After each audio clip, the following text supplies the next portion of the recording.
Viendo mi pantalla, por favor.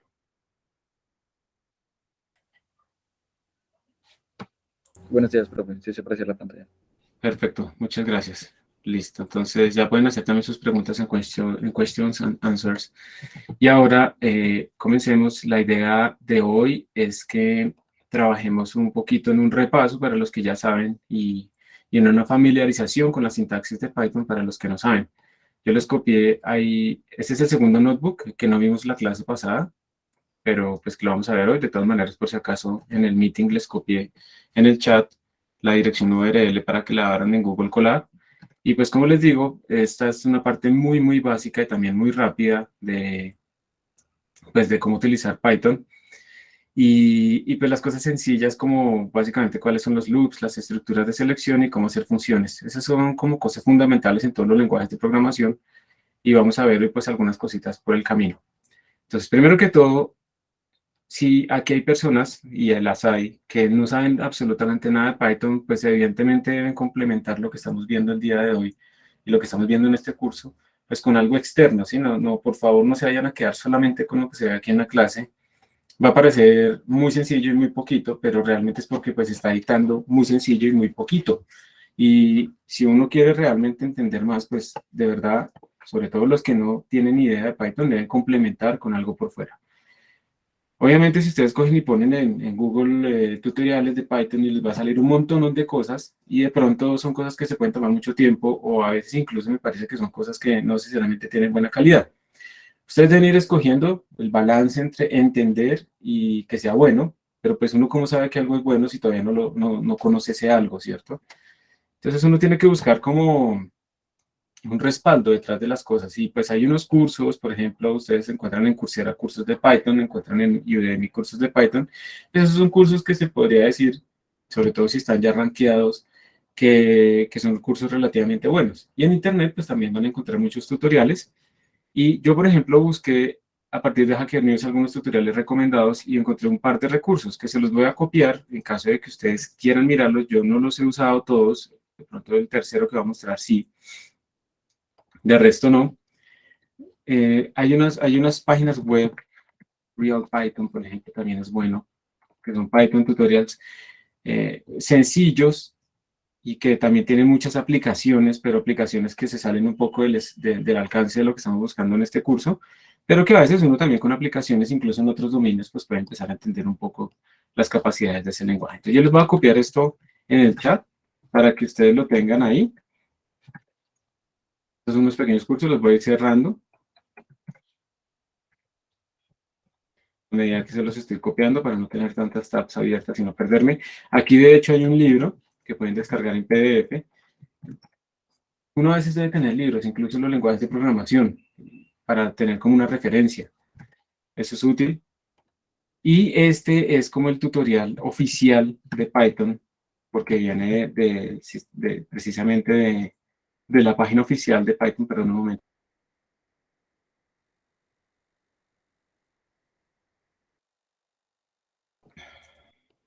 Tenía que estornudar y si estornudo con el micrófono abierto los dejo sordos. Entonces, pues este también es muy recomendado. Y realmente si ustedes entran, por ejemplo, acá,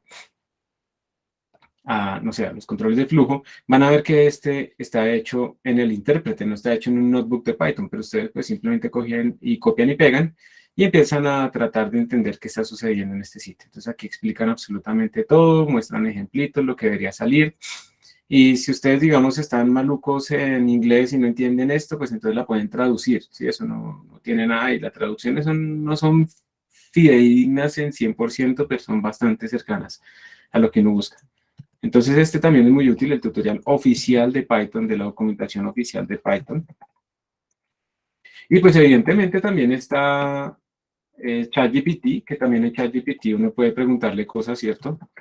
O sea, eso no hay que utilizar ChatGPT solamente como para copiarse y no entender, como utilizarlo como una caja negra y no entender absolutamente nada, sino que esto también lo puede utilizar uno precisamente de ayuda para que le explique cosas. Ojo, yo ya lo he estado utilizando y me he dado cuenta que algunas veces el bicho inventa cosas. Y el problema va a ser es que ustedes que están aprendiendo, digamos, los que están apenas entendiendo, ¿cómo van a saber que algo se lo inventó si ustedes todavía no saben cómo era esa cosa? Entonces, yo complementaría ChatGPT con otro tipo de herramientas, porque realmente, sí les digo, es algo que es muy útil y yo ya lo he utilizado en varios dominios, pero inventa. Porque lo que hace es como tratar de predecir a partir de un montón de texto que procesó, predecir qué seguiría, pero no tiene un nivel como de corrección. Nosotros somos los que estamos corrigiendo a ChatGPT, ¿sí? Entonces tengan cuidado, úsenlo, pero tengan cuidado con confiar en eso completamente, sobre todo si son muy principiantes porque no lo van a saber. Y de hecho, pues ya ChatGPT lo que va a hacer es esto. Ya les voy a volver a compartir la pantalla.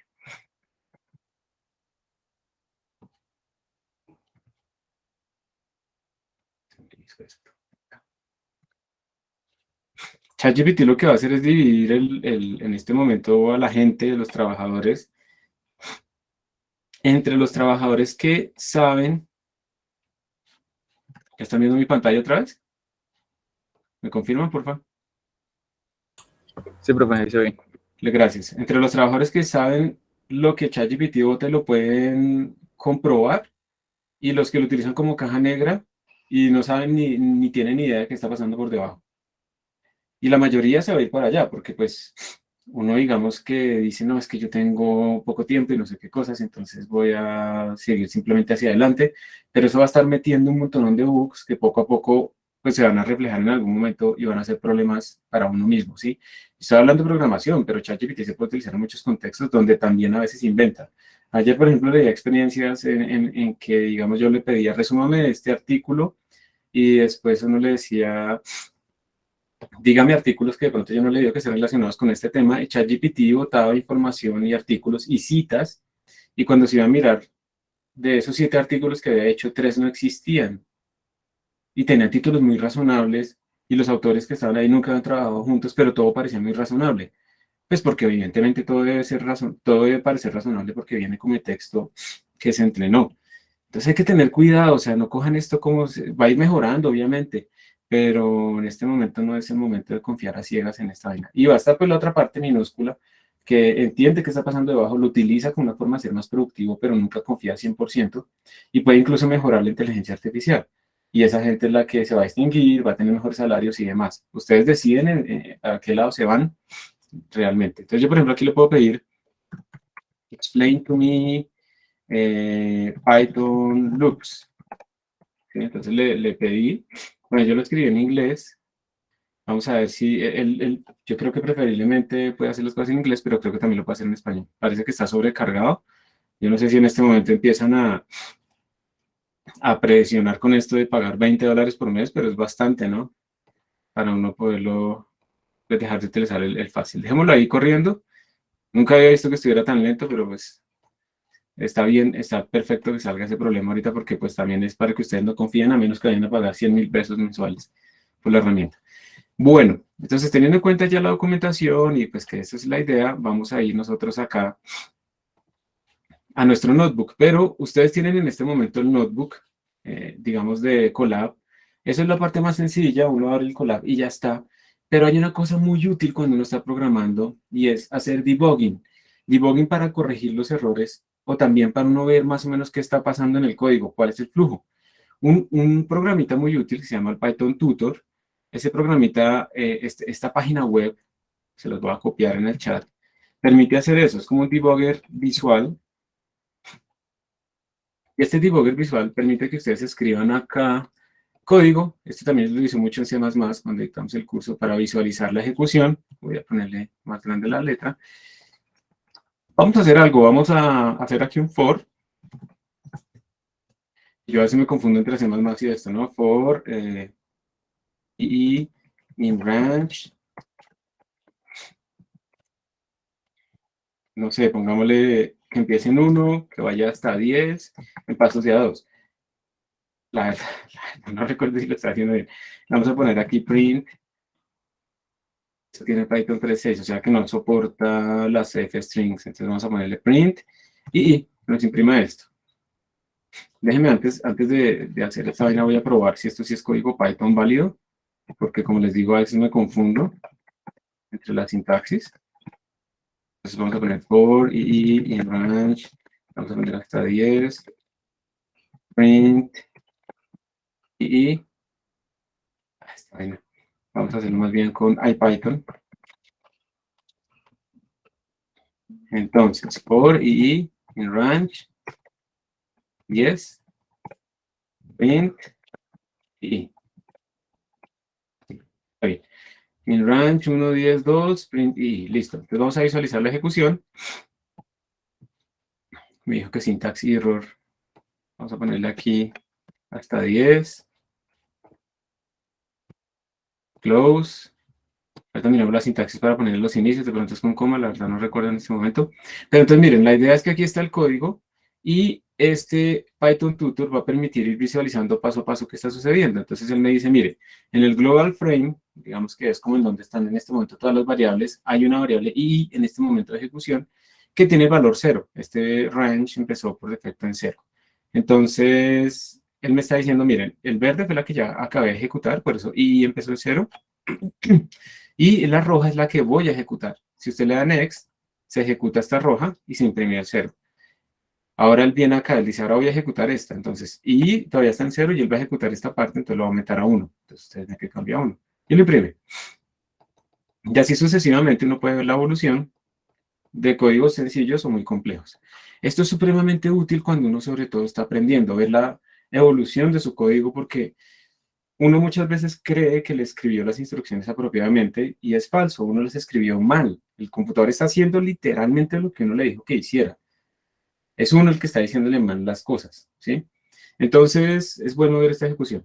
¿Cuál es el problema de utilizar el Python Tutor para cosas un poquito más avanzadas?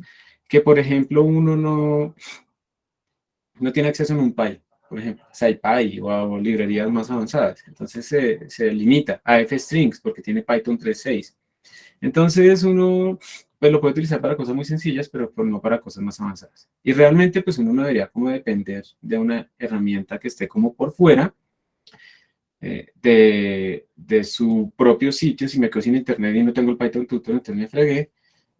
Y realmente pues todos los lenguajes de programación tienen cosas que se llaman debuggers. Y los debuggers nos permiten a nosotros hacer esto que estamos haciendo acá. Python Tutor tiene unas cosas chéveres de visualización, pero en general es un debugger con visualización. Entonces, miren, si yo voy aquí a Colab, aquí en Colab es difícil pegarle un debugger como el que les voy a mostrar. No es imposible. De pronto no busqué apropiadamente y me toca buscar más. De pronto lo puedo preguntar aquí a este man para que me diga, pero digamos que no es imposible. Bueno, aquí miren que ya él respondió. Entonces, los loops en Python se usan para repetir un bloque de código múltiples veces. Él empieza a escribir que hay dos loops, el for y el while. Entonces empieza a escribir el for, entonces nos dice para el ítem en secuencia. Nos va explicando qué es item, nos va explicando qué es la secuencia, el while se escribe así, ta, ta, ta. Entonces yo le puedo decir aquí, give me some examples. Entonces él ahora me va a escribir a mí algunos ejemplos del código y cosas así. Ustedes lo pueden utilizar para aprender. O sea, realmente esta vaina, cuando esté muy bien desarrollada, nos puede reemplazar a nosotros los profesores. Eso yo creo que es casi inevitable. Yo me imagino que a futuro, yo pienso que, digamos, el salón virtual del futuro, porque inevitablemente el futuro la cosa va a ser virtual, va a ser que ustedes van a poder escoger con quién quieren tener clase, ¿no? Que con Newton, o con Stephen Hawking, o con Albert Einstein, o con quien sea, o con Marie Curie, o lo que sea. Ustedes van a poder escoger el profesor. Con los deepfakes, ya eso básicamente se va a poder generar incluso con la voz, si se tiene grabada la voz real de esa persona, va a poder hablar, va a poder explicar absolutamente todo, y lo que se va a hacer es que, pues algo similar a ChatGPT va a generar la clase, ta, ta, ta, y ustedes tienen una pregunta, entonces la hacen, eso se traduce a texto, se le escribe a ChatGPT, y bueno, el equivalente eso para, y dice, ah, sí, claro, cómo no, entonces ta, ta, ta, ta, ta, y te explica, y sale ahí la respuesta apropiadamente. Entonces pueden ser miles de personas al mismo tiempo, cada uno con clases con Newton o con quien sea, y les va a responder, va a ser interactivo y ta, ta, ta. Entonces, yo creo que a futuro realmente esta labor del docente ¿qué? Se va a automatizar si es solamente el docente que habla y habla y habla, como yo estoy haciendo ahorita. Entonces, por eso es que toca es el docente que los hace trabajar a ustedes y les ayuda a resolver dudas de forma más eficiente que ChatGPT, porque no necesariamente ChatGPT está haciéndolo absolutamente todo bien. Entonces, miren, ahí están las respuestas y bueno, ustedes verán si buscan a ChatGPT que lo reemplace o si lo buscan para que ser más productivos. Entonces, volviendo al tema del debugger, yo no encontré rápidamente cómo poner aquí un debugger fácilmente, sin mucho complique, pero miren que si yo tengo mi Jupyter Lab local, que fue el que nosotros miramos e instalamos la vez pasada con Anaconda, aquí yo tengo el mismo notebook, yo puedo ir aquí a la izquierda, aquí hay como un bug, un insecto, un bichito, si yo lo abro me sale como esta tabla. Y entonces lo interesante de esto es lo siguiente, yo puedo acá decirle que voy a activar el debugger. Si lo toco, lo activo y si lo vuelvo a tocar lo desactivo. Entonces cuando lo voy a tocar acá, lo activé. Y miren, yo voy a darle aquí a ejecutar a esto, le doy Shift Enter. Es más, miren, voy a reiniciar el kernel para que se borre absolutamente todo lo que tenía. Entonces, se me borró todo. Miren, aquí aparecen variables, aparece el call stack, que son qué funciones llaman a quién, los breakpoints, que es donde yo voy a parar, código fuente, bueno, hay varias cosas. Miren que cuando yo le doy Shift Enter a esta celda, va a ser la primera vez porque reinicié el kernel, apenas van a crearse las variables name y la variable collaborator. Entonces yo le doy Shift Enter, ya lo ejecutó. Pero no tengo activado el debugger, ya lo activé. Y entonces observen que de repente aparecieron aquí unas variables, ¿cierto? Miren, name, me dice que es de tipo string, que no tiene nada, y me apareció collaborator. Agrando esto más, porque lo ven bien. Ustedes me confirman si no lo ven bien. Me pareció collaborator, también es de tipo string, y no tiene nada, perdón, tiene guardado known como la cadena. Entonces yo puedo, por ejemplo, hacer esto acá. Voy a copiar este código, que es el ejercicio que hicimos antes. Voy a sobreescribir esto que tengo aquí. Y lo ejecuto y entonces me empiezan a aparecer más variables. Si ven, apareció X, él me dice el tipo de datos y todo esto es muy útil porque uno puede empezar a ver qué pasa si yo, por ejemplo, hago esto. Si lo hago X igual a 5, ¿sí? Entonces, si lo hago X igual a 5, miren que Python automáticamente lo convirtió en un entero, inmediatamente. Él se encarga de este lenguaje, es dinámicamente tipado. No es muy, digamos como les decía la vez pasada, el C++ es fuertemente tipado, no es explícitamente tipado, uno tiene que decir qué tipo de datos es cada cosa. En Python como que se va escogiendo automáticamente y a veces esas transformaciones no son muy útiles porque cuando yo paso, digamos, de una variable double a otra variable tipo float, perdón, entera, puedo tener overflows y unos problemas ahí metidos. Entonces, esos los tipos de datos ocultos no es muy útil muchas veces. Pero miren que cuando tengo activado el debugger, también me aparecen aquí como unos punticos. ¿Me confirman si están viendo como un puntico rojo que se está moviendo hacia arriba y hacia abajo? Sí, desapareció ahí también el puntero como tal. Perfecto, muchas gracias. Entonces, si yo lo toco, si yo le doy clic a ese puntico rojo tenue, se pone rojo o fuerte. Y eso quiere decir que creé un breakpoint. ¿Y eso qué quiere decir? Que cuando yo ejecute esta línea, esta celda, perdón, la ejecución va a parar en este punto. Eso es un breakpoint. Entonces, como paro en este Profe, punto, ¿sí?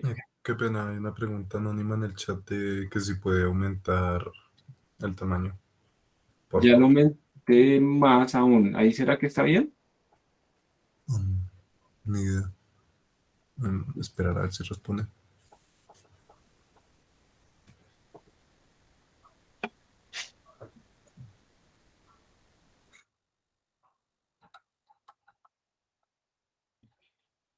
Gracias por avisarme.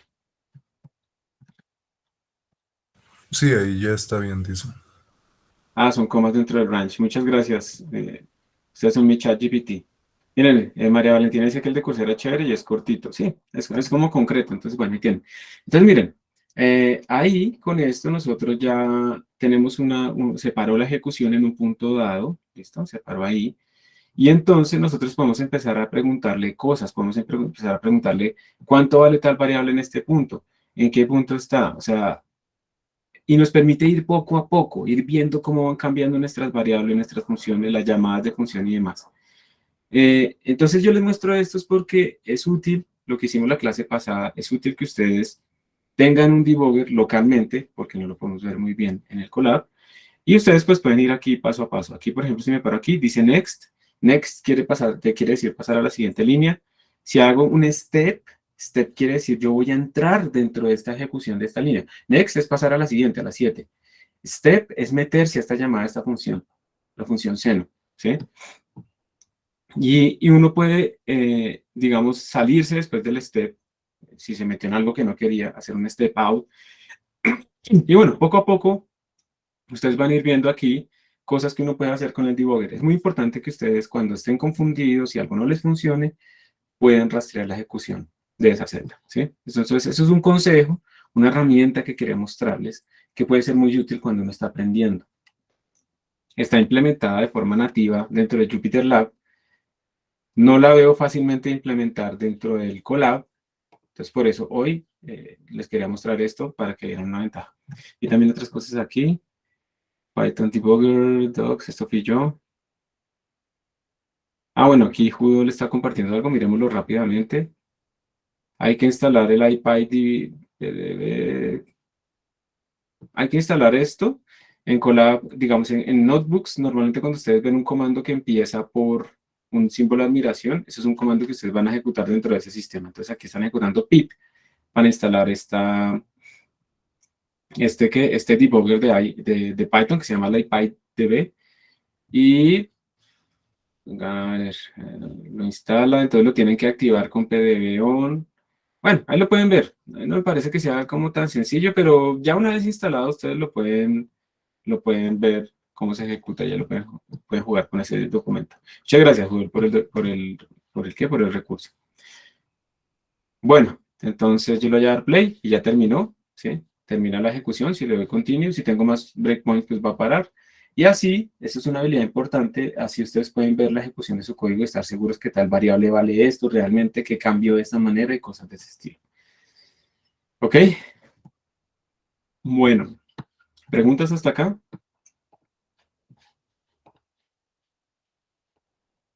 Así está bien, listo.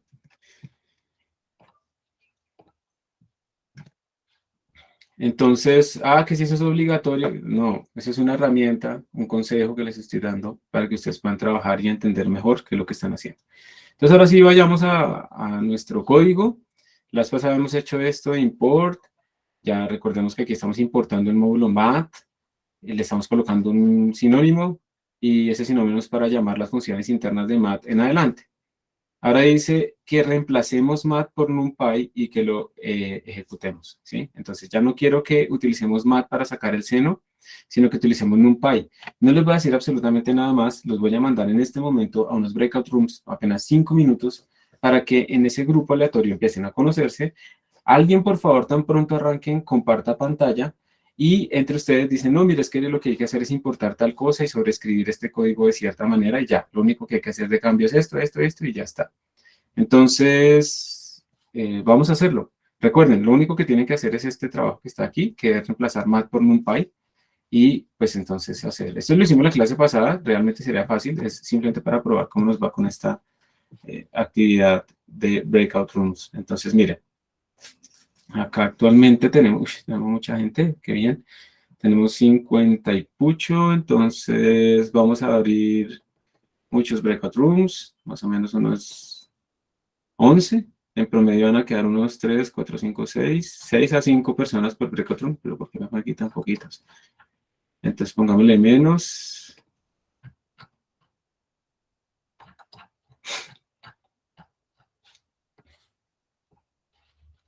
¿Listo? Más o menos de a 5, de a 6 por breakout room. Eso está completamente aleatorio. Le vamos a poner un timer para que esto se cierre. 5 minutos apenas. Listo, ya los puse al azar. Yo no sé por qué deja uno tan chiquito. Ese azar está raro. Sí, así. Listo. Entonces, yo la verdad no lo he usado, pero normalmente lo que esto hace es que los va a mandar a ustedes a esos breakout rooms. No tiene que hacer nada, mejor dicho, no se asusten, no vayan a salirse, no vayan a empezar a buscar otra vez el original. Esto los va a mandar simplemente aleatoriamente para esos breakout rooms y cuando se acabe el tiempo, cuando yo los cierre, los va a devolver acá. Ustedes no tienen que hacer absolutamente nada, sino trabajar. Eso es todo. Entonces se van a ir en 3, 2, 1. Chao.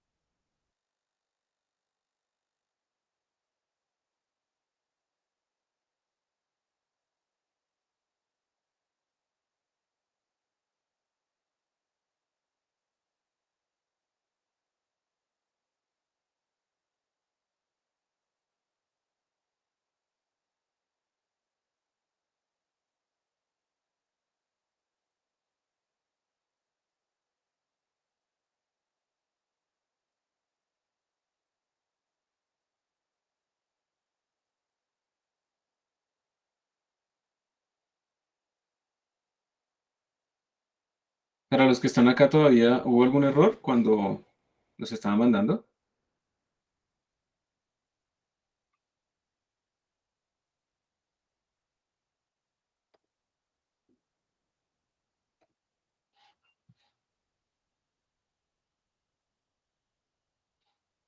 Falta Manuel Ángel García.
Listo, ¿cómo les fue? ¿Alguna duda, pregunta?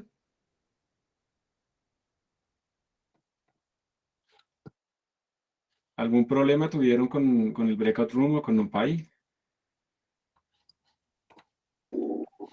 No, profe, una pregunta técnica. ¿En qué radica más o menos la diferencia entre usar ambos paquetes? Eh, vamos a empezar, digamos, ahorita por lo sencillo, y es que no hay ninguna diferencia en este momento, ¿sí? Empecemos por ahí. Para esta cosa tan sencilla, como X es un número, simplemente, pues no hay ninguna diferencia fundamental.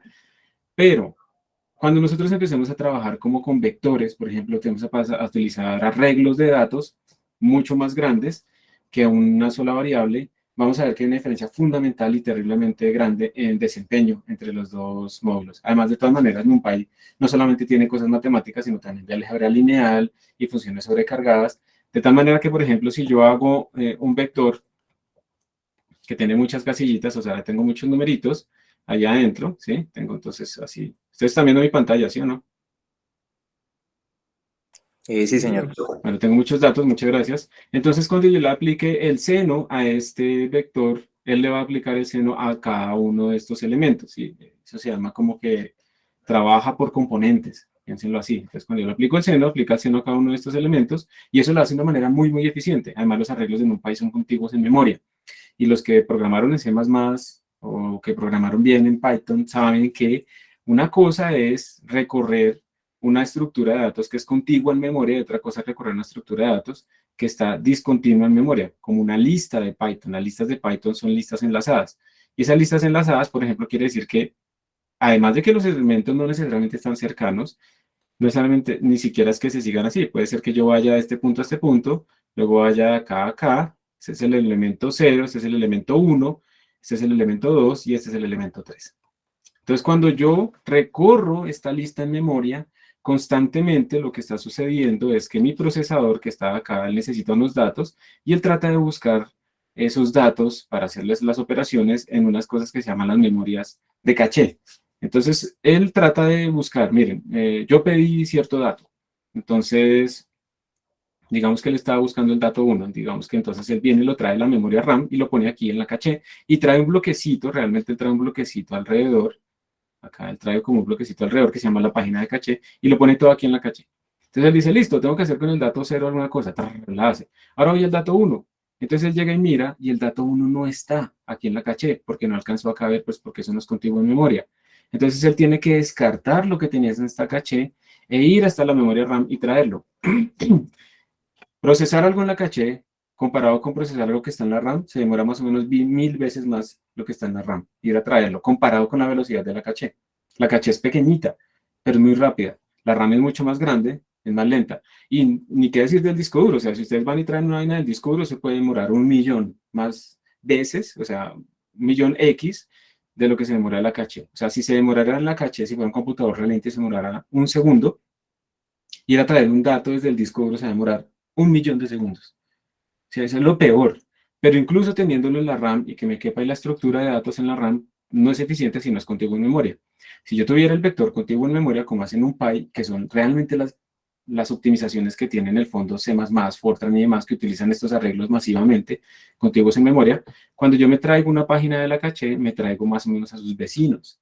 Entonces, en el siguiente paso de mi iteración, yo ya tengo los datos en la caché, entonces no tengo que ir hasta la RAM. Y eso genera una diferencia brutal en los desempeños de los códigos. Entonces, utilizar NumPy desde este momento nos permite irnos acostumbrando a su sintaxis y en un momento dado, o sea, no nos daña nada, es relativamente igual de fácil, pero además nos va a permitir a nosotros hacer cosas supremamente eficientes más adelante. Entonces, por eso es que en NumPy deseo meterlo desde ya. ¿Sí? ¿Listo?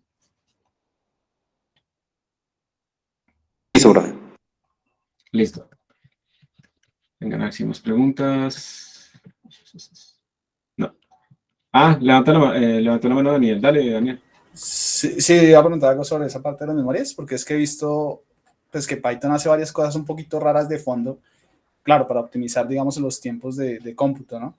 Entonces he visto que, por ejemplo, si son dos variables que se llaman diferente, pero tienen el mismo valor, pues realmente apunta a la misma dirección en memoria.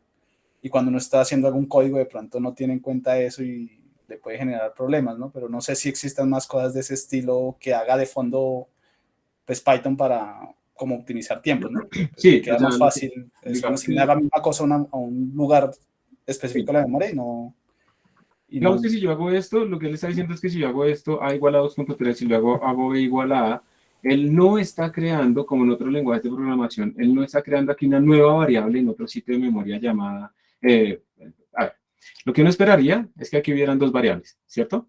Nuevas. Una que se llama a ver si te entiendo la pregunta, ¿listo? Entonces, aquí estaría mi A original, digamos, en un sitio de la memoria, y uno esperaría que B, por ejemplo, o sea, uno no sabe, lo que vamos a explicar es qué pasa. Lo primero es que uno podría pensar que aquí está A y que aquí está B, que son dos variables diferentes en memoria, porque están en sitios diferentes de la memoria, y ambos tienen el valor 2.3. Esto, por ejemplo, es lo que pasa en C++, uno crea una nueva variable, ¿listo? Pero esto no es lo que pasa en Python necesariamente. Por ejemplo, en Python, lo que va a suceder es que A y B básicamente son la misma variable y esto no existe, ¿sí? No se creó una nueva variable. Entonces, esto es precisamente para que cuando yo tenga como temporales y cree nuevas variables y nuevas cosas, yo no tenga como una explosión de consumo en memoria RAM, sino que realmente yo estoy manejando referencias. Esto se llama son referencias, que también existen en C++. Las referencias, o sea, un alias, ¿sí? Para una variable. Entonces, lo más importante es que una variable, ¿en qué se distingue? Una variable se distingue no solamente en su nombre, no solamente en lo que contiene, sino realmente es en dónde está y su alcance también, quién la puede ver. Entonces, esto es lo que pasa, digamos, en este tipo de declaraciones. Y eso es cierto. Es con una optimización de consumo de memoria. Y hay que tener cuidado. Por ejemplo, si ya fuera un arreglo en NumPy y yo hago esto, no necesariamente estoy creando, o una lista más bien de NumPy, yo no estoy creando dos listas nuevas. Acá yo no tengo una lista A y una lista B. Son la misma lista, solo que tienen como un sinónimo. Si yo quiero crear una nueva lista, tengo que utilizar una copia, ¿sí? Alguna forma de extraer los datos y crear una nueva. Entonces, esa existe, es con una optimización de memoria y es muy importante, gracias por traerlo a colación, es muy importante tenerlo en cuenta porque a veces eso lo confunde a uno. Y uno lo podría ver también en el debugger un poco si esas dos son diferentes o no. Pero sí, eso existe, eso es verdad. Y eso es otro tipo de optimización para cuanto como la creación de temporales, de variables temporales y de memoria. Muchas gracias. Si era más o menos eso lo que decías, ¿sí? Sí, sí, pues justamente eso. Y de pronto ahí sí preguntica porque no me acuerdo. ¿Uno cómo puede verificar en qué espacio de memoria está, o sea, o dónde está, digamos, el A y el B? O sea, como para que Python me diga, está en esta parte de memoria. La verdad, no estoy seguro. No me acuerdo en este momento. Venga, pongámoslo acá. How to check if two variables in Python are the same. Vamos a hacer una cosita. Poner acá. ¿Qué pasa? Lo vamos a poner acá.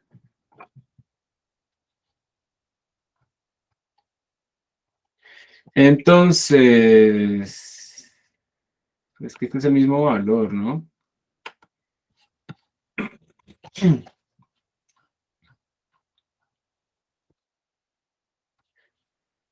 Aquí, por ejemplo, yo declaré dos cosas. Pues hagamos una prueba con is y con false. Sí, creo que es con is que tú verificas. No tanto verificar la dirección de memoria, sino verificar si son la misma. Es, digamos que implícitamente te da la respuesta. Entonces, digamos que vamos a hacer ese ejemplo. A igual a 1, 2, 3. B igual a 1, 2 y 3. ¿Listo? Entonces yo le puedo preguntar A igual a B, y él aquí está comparando elemento a elemento. A is B, y él me dice que es falso. Pero si yo hago C igual a, yo le digo A is C, me dice que es true. Entonces, aquí C y A son la misma. Están en la misma dirección de memoria, son un alias uno del otro. Y contienen lo mismo. Si yo quiero comparar valores, entonces utilizo el operador igual, eso me compara valor a elemento a elemento. Pero si quiero saber si son la misma variable, si como que son de la misma dirección de memoria y demás, entonces utilizo el is. ¿Listo?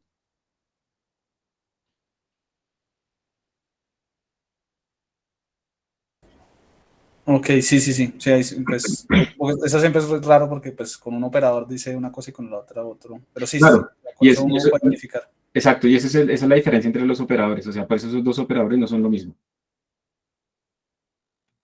Entonces, y eso es importante, uno tiene que ver en el contexto de los operadores. Creo que ya encontré cuál era la línea para mirar la dirección de memoria. Creo que es ID.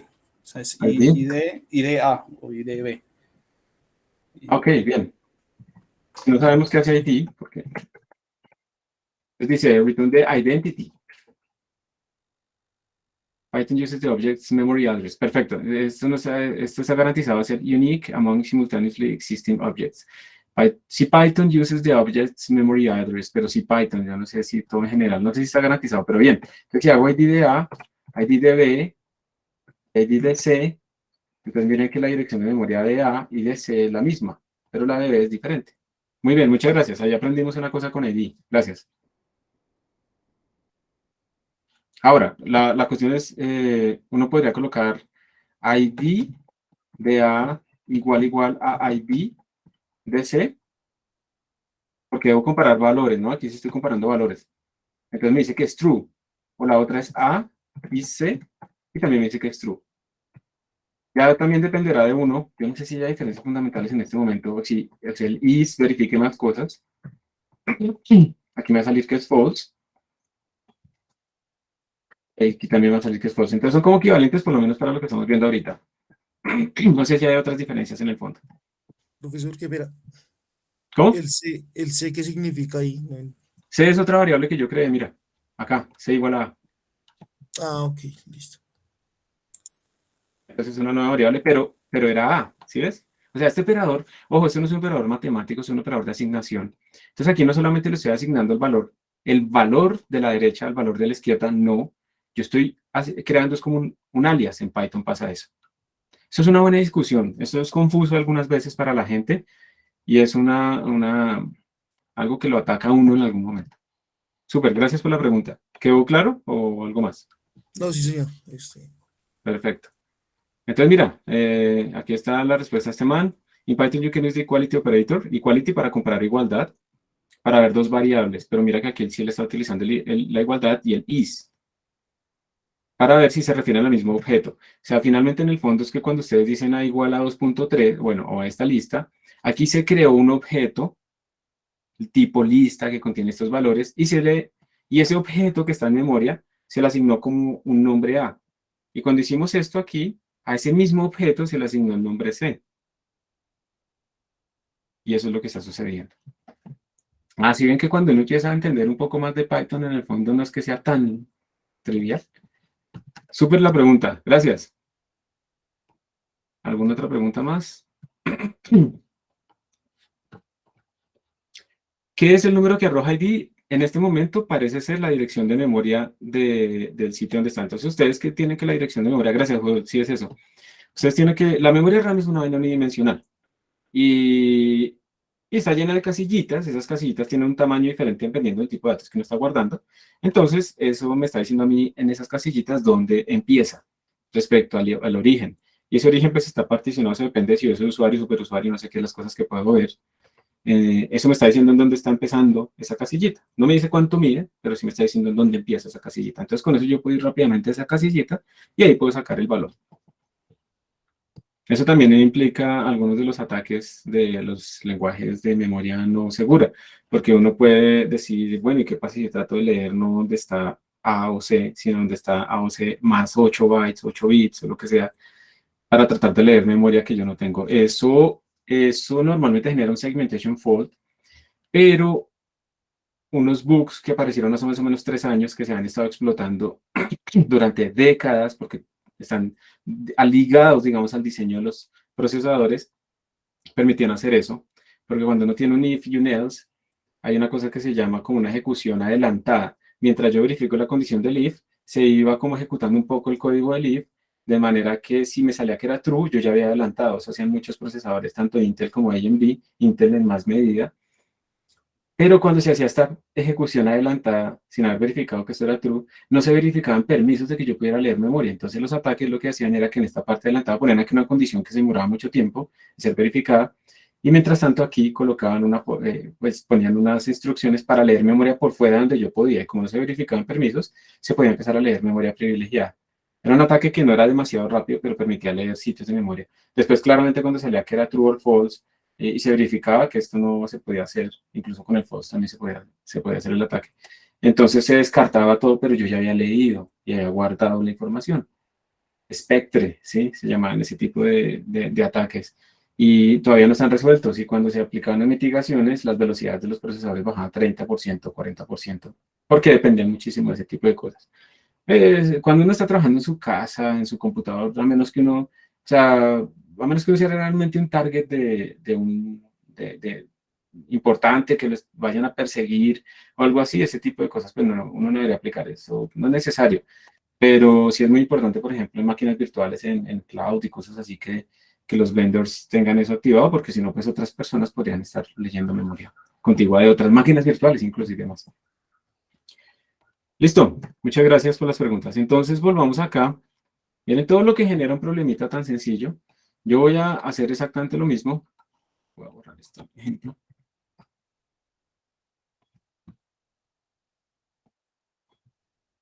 Entonces, aquí lo único que hacíamos era, voy a copiar acá, un py as en p, comentamos. Eso era un consejo también que le daba a un grupo, ¿no? Que cuando me entré allá al su breakout room, les decía, traten de no borrar lo que ya está y sobreescribirlo, sino traten de comentar lo que estaba antes y crear lo nuevo, de tal manera que si ustedes la embarran, puedan volver a lo que estaba antes, ¿sí? Si ustedes no hacen eso, es probable que meten algo nuevo, se tiraron todo y quieren volver y no se acuerdan bien qué hizo. Si no tienen control de versiones, pues hasta ahí llegaron. Bueno, sigamos. Entonces, imprimiendo y leyendo desde o hacia la pantalla, que es como la salida estándar o la entrada estándar por defecto. Aquí estamos diciendo, miren, cuando utilizo input, le digo input, imprímame esta cosa, este mensaje, y espere a que me escriban algo. Y cuando me escriban algo, guárdelo en la variable var. Yo no sé cuál es el tipo de esa variable. O sea, puede ser cualquier cosa. Y le estoy pidiéndole ¿a qué? A Python, pues que lea esa variable y él mismo detecte el tipo de datos y me lo asigne. Si yo quiero forzar, por ejemplo, que eso sea un entero, puedo meter aquí un int para que eso me lo convierta en un entero, pero, por ejemplo, ¿qué pasa si eso es una cadena con un nombre? Pues deberían pasar cosas, ¿no? Pues ya vamos a mirar. Luego yo lo que le digo es, bueno, ya me lo asignó, entonces ahora por favor imprímame esto. You have written, y entre dos puntos var, estoy como concatenando dos cosas, y luego estoy imprimiéndolo de otra manera. Vamos a hacerle Shift Enter acá. Lo estoy ejecutando, miren, me está pidiendo please write something, entonces voy a escribir 5.6, perdón, 5.6. Le doy Enter y me dice you have written 5.6, you have written 5.6. A las dos cosas imprimen lo mismo. Ahora es imprimir William.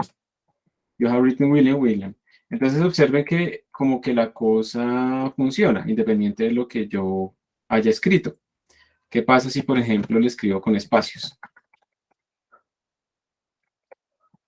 Le doy Enter. Me lo lee con espacios. Muy bien. Entonces, ¿qué estamos haciendo acá? Asignándole a la variable var, precisamente, pues el contenido de lo que yo leí, y lo estoy imprimiendo de dos maneras. Esta es una de las maneras, de las tantas maneras que había para imprimir en Python.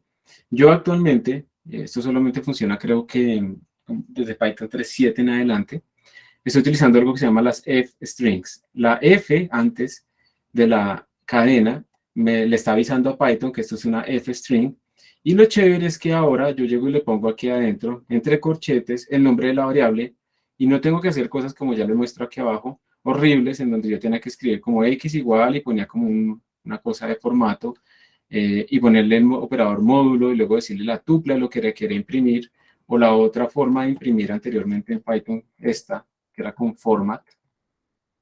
Entonces yo le ponía you have written, ponía aquí donde, digamos, como se llama un placeholder, un sitio en donde yo voy a poner algo. Y le ponía punto format, y ahí dentro del punto format le ponía el nombre de la variable que quería imprimir. Ya no es necesario, ¿sí? Ya no es necesario seguir con esa sintaxis como tan rara, como tan larga con las f-strings. Yo básicamente puedo hacer lo mismo de forma mucho más concreta. No tengo que poner, o sea, de pronto los que no han programado en Python no le ven ahorita como la diferencia, pero es que cuando uno quería imprimir cosas tenía que hacer mucha repetición. Yo incluso le puedo poner este igual. Vamos a ver si aquí funciona. Y miren que solo por haberle puesto el igual, él hace un reflection, se llama eso. Él dice var, la variable var, vale esto. Y es supremamente útil para uno hacer debugging. Uno puede decirle, imprímame cuánto vale var acá, cuánto vale x acá, cuánto vale y. Pero si uno pone solamente como valores, pues uno ve un montón de valores y no sabe quién es quién, solo con ponerle el igual le va saliendo el nombre de la variable automáticamente y el valor que tiene. Entonces estas cosas son bastante útiles. Vamos a utilizar muchísimo las set strings. Ejecútenlo ustedes, jueguen ahí un poquito y díganme si tienen algún problema.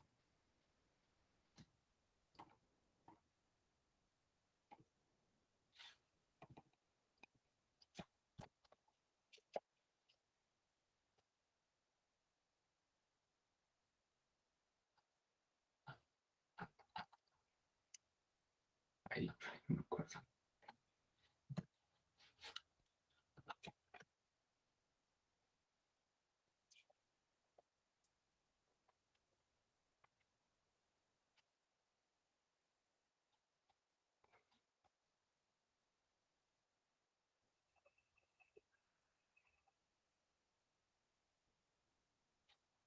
¿Algún problema o todo normal? Parece que no hay preguntas. Aquí en el chat parece que hay un comentario. Uy, tenaz, ¿no? Cuando hacemos un breakout room, yo me fui hacia un breakout room y volví, borró el chat de lo que teníamos. Juan Sebastián pregunta, ¿es más rápido usar la función np.sinArray que map np.sinArray? Ni idea, ahí toca medirlo. Sí, ahí toca medirlo con un profiler para ver si realmente hay diferencia o no. Listo.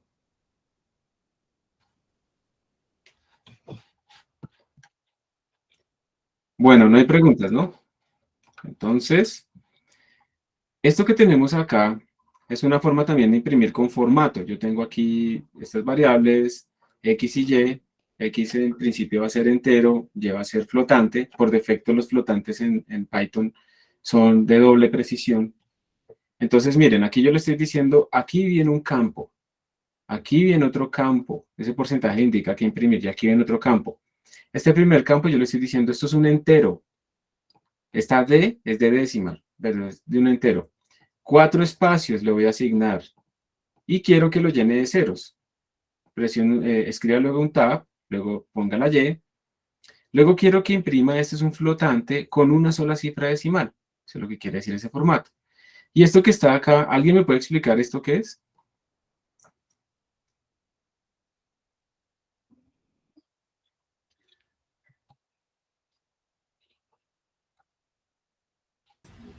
Notación científica.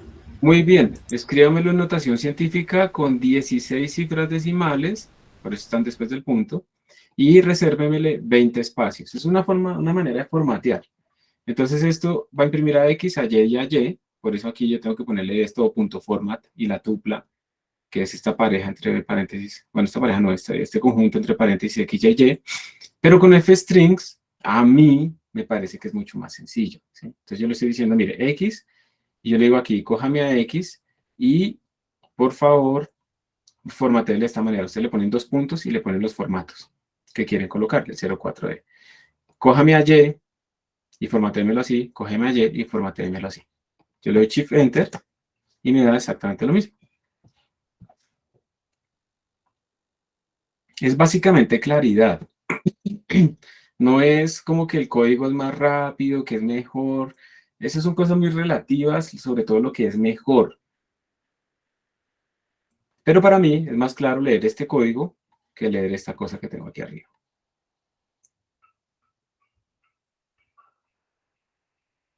Ejecútenlo y pues me dicen si tienen algún problema. Ahora viene aquí otro ejercicio. Mire, imprima la suma de 2 números con 5 decimales. Estos 2 números. Que esté lleno de ceros a la izquierda. Miren, aquí se llenó de ceros este entero. Y en un campo de 10 espacios. Entonces, vamos a hacer otros breakout rooms para que ustedes vayan a hacer eso rápidamente basados en lo que tenemos acá. Entonces, a ver, aquí hay una preguntita, creo. ¿Qué significa el /t? Es un tabulador que te cree como un espacio de tabulación. ¿Qué significa el 20 en el forma? Es que me reserve 20 espacios. Entonces, mira, si yo le pongo aquí 40, mira que tiene 40 espacios en total, reservados. Entonces, el 20 es cuántos espacios quiero reservar. Para que, digamos, uno cuando va a imprimir una tabla o algo así, todo quede como muy alineadito y fácil de leer, por ejemplo. Sirve para eso. A ver, salió otro.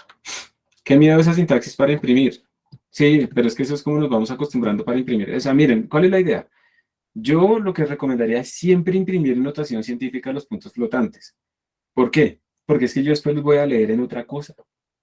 Y si yo los voy a leer en otra cosa y solo imprimí una cifra decimal, estoy perdiendo información. Los números, este número, miren, el que yo tengo acá, era 2.34 y no me salió con la precisión apropiada.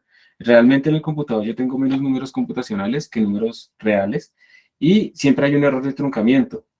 Entre menos, mejor dicho, yo tengo una precisión finita y si yo imprimo con menos precisión, cuando lea este número, pues perdí precisión, perdí cifras significativas. Entonces uno tiene que imprimir con la mayor precisión que le pueda dar el computador. Claro, yo puedo decir, no, póngame aquí 50 cifras decimales, pero todo esto es pura basura, ¿sí?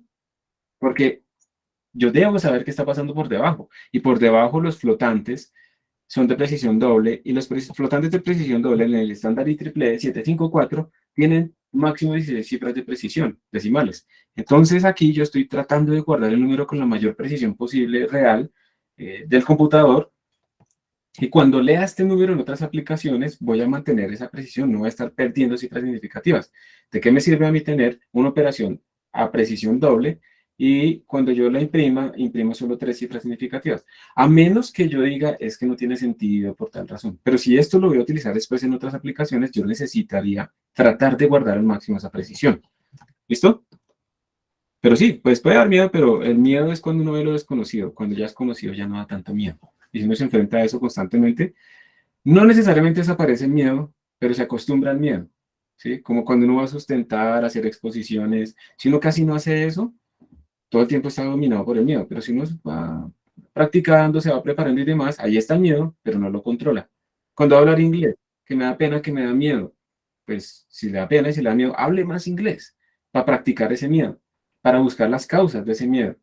Sí, no, que es que no sé pronunciar, que se me seca la boca. Estoy hablando de mi experiencia, a mí me pasa eso, que empiezo a hablar, no pronuncio bien, hablo pues con el acento latino súper fuerte, se me seca la boca y todo eso, me está enredando ahí, pues tengo que practicar más, ¿sí? Pero cuando ya acepto que hay ciertas cosas que, por ejemplo, no puedo mejorar, pero que hay cosas que he mejorado, he trabajado, entonces que pues sí me da un poquito de miedo, pero no me domina, es que el problema no es desaparecer el miedo, es dominarlo. Entonces, bueno, hagan esto, por favor, este ejercicio en unos breakout rooms. La pregunta anteriormente yo solo hacía cosas del tipo print string variable. ¿Hay alguna diferencia? No, no, no, no. Ahora pues ahora podrías hacer con el F, digamos que podrías hacer esto. Lo voy a poner ahí en el chat. Se va a borrar en un momento, ¿no? Podrías poner una F antes de esa string. Y pones, digamos, el nombre de la variable.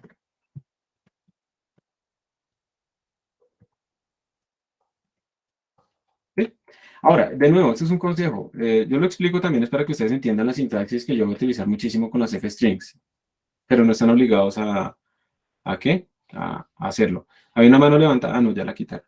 Cuando se imprimen de los 10 espacios, el punto decimal se cuenta como decimos, sí, el punto decimal cuenta como un espacio. Ok, entonces vamos a hacer breakout rooms con nuevos integrantes.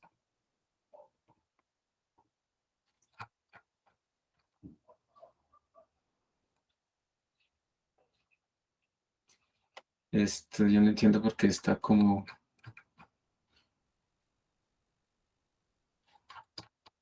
Sí, tal vez son personas que se desconectaron, supongo.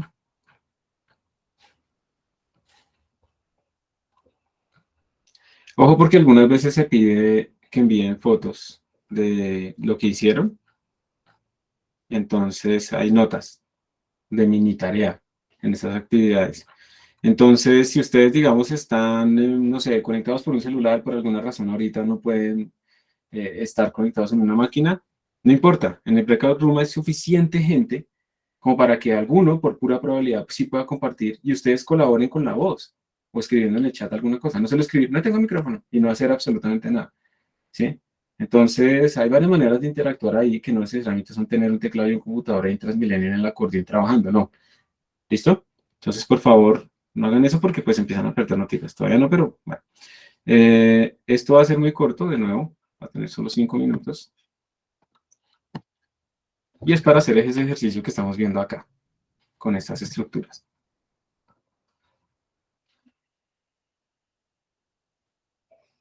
Tienen que aceptar la invitación que les está saliendo para unirse. Tienen que decir join.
Listo, como siempre, por favor, confirmación de que están viendo mi pantalla, ¿sí? Sí, bro, ahí se ve. Gracias. Entonces, ¿preguntas? ¿Alguien tiene alguna pregunta? ¿Les quedó alguna duda o seguimos? Dale, terrible ejercicio, profe, ni idea. ¿De verdad? Listo. Dale, María Valentina.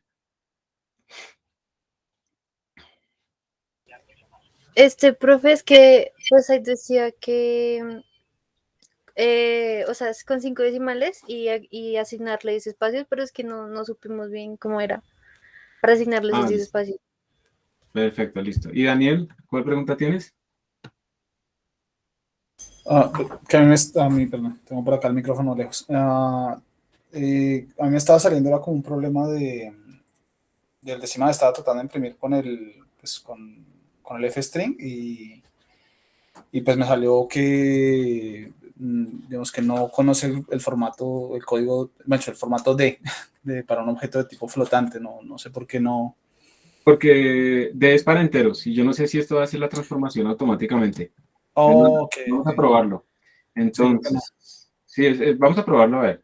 Entonces, miren, algunos de ustedes, digamos, trataron de crear una nueva variable, eso está bien, pero también es interesante que ustedes aquí entre las f-strings pueden hacer operaciones, incluso llamar funciones. Pueden hacer eso. ¿Sí? Pueden poner aquí, no sé, np.sin de x más y. O sea, pueden hacer todo eso y se les va a imprimir ese resultado sin ningún problema. Bueno, x más y 2 puntos. Entonces, ¿cómo es que es lo del formato? Nos están diciendo que con 10 espacios y es un flotante, ¿cierto? Entonces, y 5 decimales. Normalmente lo que haríamos sería .5f, ¿cierto? Hasta ahí llegamos, ¿sí o no, María Valentina?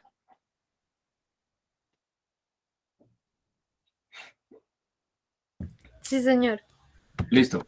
Le ponemos /n. /n significa que queremos un carácter de nueva línea, como un enter. Esto no se ve aquí mucho en los notebooks, pero cuando si ustedes esto lo volvieran un script de Python y lo corrieran en la consola, verían que aparece un enter. Es un carácter de nueva línea. Entonces, ¿alguien me puede decir en dónde yo debería poner algo para que me quede lleno de ceros y tenga 10 espacios? Ahí sería 0, 10. O al ¿Dónde? menos, ¿Acá? eh, no, justo después del 2 puntos. ¿Acá? Sí, sería colocar 0, 10, punto, la cantidad de decimales que se quiera. No. Justo después de los 2 puntos. O sea, ¿dónde está el 0, 5? Ahí. No, No, mentira, estoy jugando porque a mí, o sea, esto es para que sientan lo que siento yo cuando les digo, a la derecha, a la izquierda. Listo. 0, 10. ¿Así? ¿Así? sí, al menos como yo lo coloqué ahí, queda con 10 espacios llenos de ceros y Perfecto. 10 espacios y este 0 que le ponemos acá es para para que que lo llene. le pongáis. Muy bien, vamos a darle Shift Enter. Y ahí está. 10 espacios, a ver, 1, 2, 3, 4, 5, 6, 7, 8, 9, 10 espacios y lleno de ceros. Veamos los efectos. Ya no tiene lleno de ceros. Están los 10 espacios, pero no está lleno de ceros. ¿Qué pasa si le pongo esto? Si le pongo el más, me pone también los signos. Esto a veces también es como, no sé, ustedes están haciendo un código para hacer un presupuesto, lo que sea, pues a veces es útil saber si algo es positivo y algo es negativo, ¿cierto? Entonces quedan alineados los positivos con los negativos. Normalmente el signo menos sale, pero el signo más no sale. Y bueno, hay muchísimas otras secretos aquí de formateo, esto es para que ustedes simplemente se familiaricen con las f-strings y con la potencia que les entrega a ustedes las f-strings. Miren el tamaño de este campo de impresión. Si yo le quito el /n, sale más corto. O sea, realmente ahí hay una nueva línea, pero pues que no se ve. Pero si yo le pongo aquí letras, ya apareció. ¿Sí? Las letras, aparecieron las letras. Entonces, ahí es una costumbre que uno tiene para separar las cosas. ¿Preguntas, dudas hasta acá? A ver, vamos a mirar aquí el QA. Dice Juan Camilo Becerra, dale. Profe, una pregunta. ¿Por qué en el primer ejemplo sale 2.3399999? No entiendo bien eso. ¿Por qué lo hace el computador? Acá. Porque tú escribes el número 2.34, pero los programas, o sea, a ver, digamos que el computador tiene un tamaño finito. ¿De cuántos números puedo representar yo? Porque como tiene memoria finita, no puede representar infinitos números, ¿cierto? Con infinita densidad. Entonces el computador como tal tiene, digamos que esta es la recta real, ¿sí? Digamos que aquí está el 0, ¿ok? Entonces el computador no tiene todos los números posibles para representar, obviamente, sabemos que entre 0 y 1 hay infinitos números, entonces ya no podríamos ni siquiera los números entre 0 y 1. Entonces lo que hace el computador es generar un estándar para poderlo representar. El estándar IEEE 754 nos dice cómo representarlos y qué pasará cuando representando números más grandes, más chiquitos y cosas así. Entonces, digamos que yo voy a hacer aquí con palitos los números que yo puedo representar en el computador. Al principio la densidad es relativamente buena, pero como esto va en potencias de 2, porque la notación científica del computador va no basada en 10, sino en potencias de 2, estos números, su densidad va disminuyendo a medida que yo tomo números más grandes, hasta que llego al límite. O sea, yo aquí ya no puedo representar números en el computador.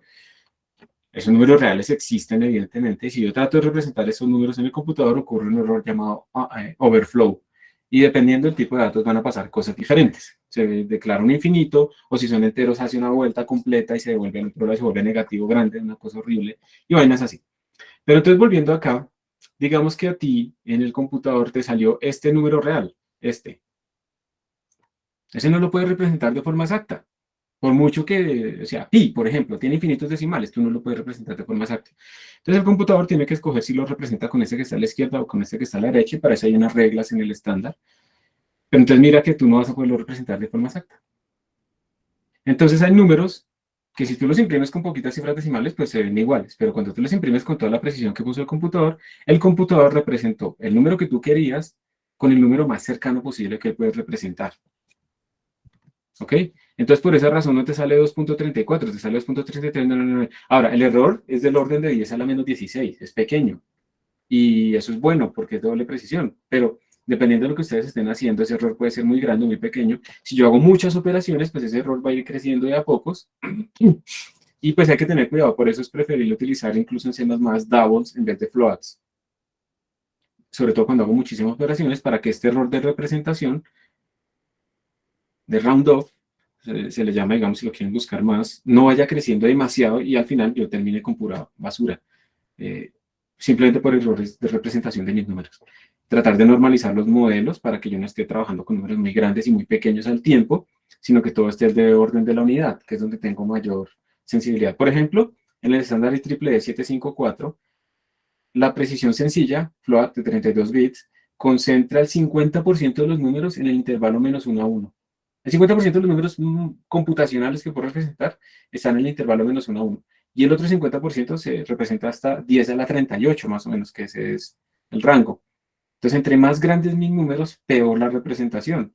Los puedo representar, pero están peor representados que cuando tengo números más pequeños. Entonces, la normalización de modelos, por ejemplo, para utilizar unidades naturales, no solamente ayuda físicamente y matemáticamente a encontrar las constantes adimensionales que controlan como el comportamiento de mi sistema, sino que además tiene una ventaja brutal en el computador cuando represento mi modelo.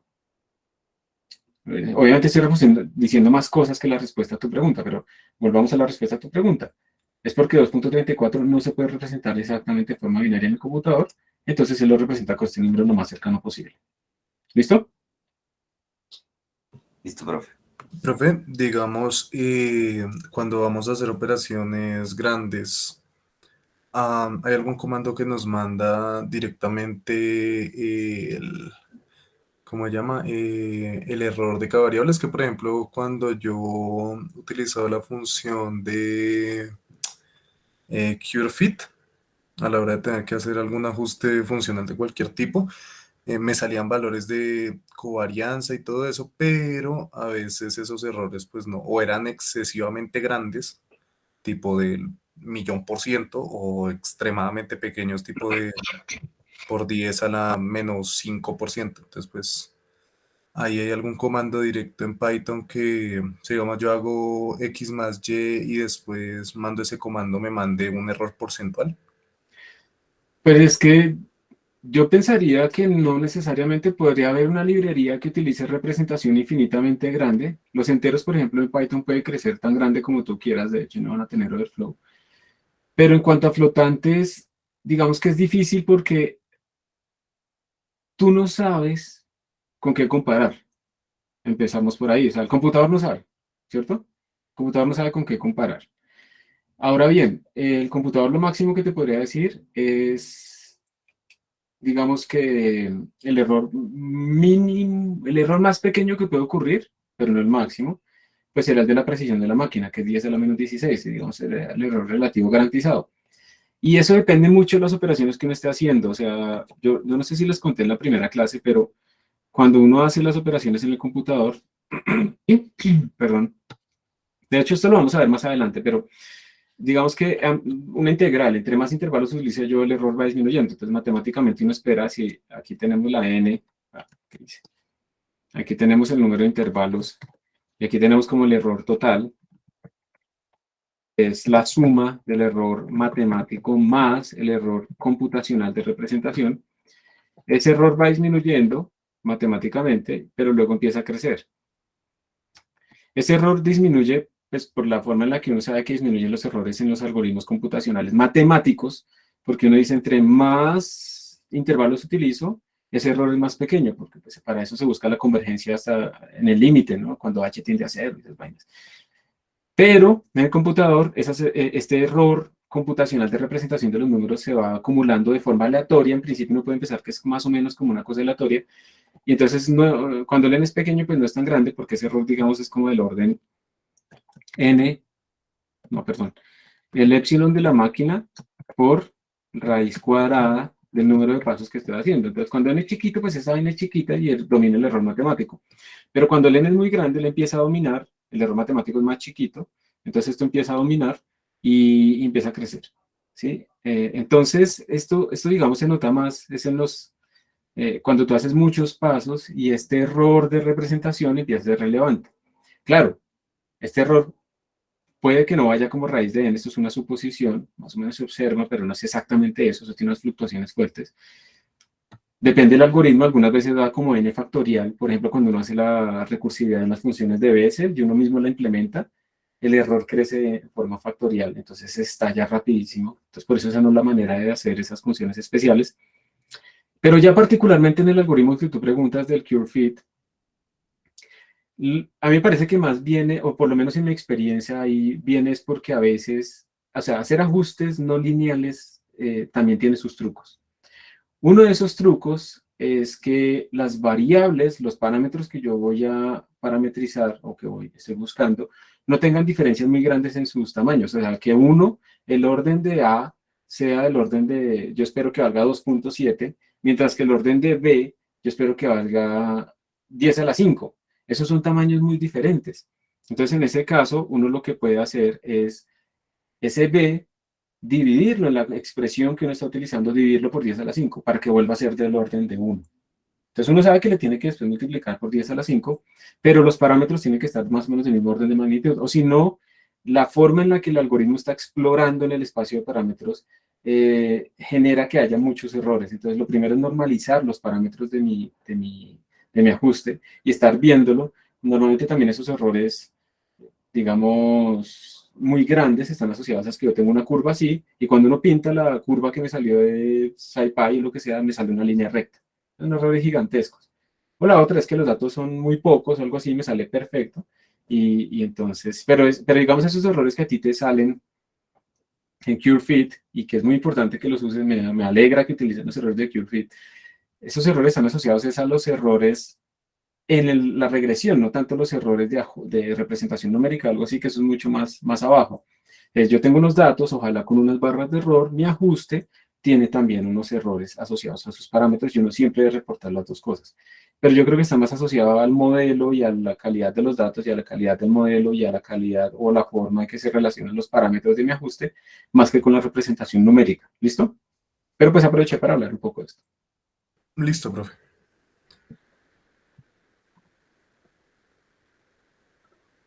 No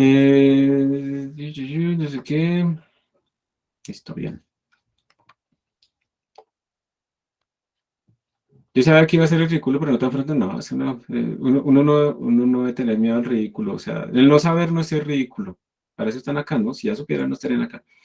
¿Qué significa la segunda F? La segunda F es porque estamos imprimiendo estamos imprimiendo flotantes, estamos dándole el tipo de datos, es un flotante. Eso es lo que queremos decir ahí. Podemos hacer una pausa de 5 minutos. Sí, no, o sea, las pausas han sido como los breakout rooms, pero hagamos una cosa, hagamos una pausa de 2 minutos. Bueno, de 3, hasta las y media, 2 minutos y medio. ¿Está bien?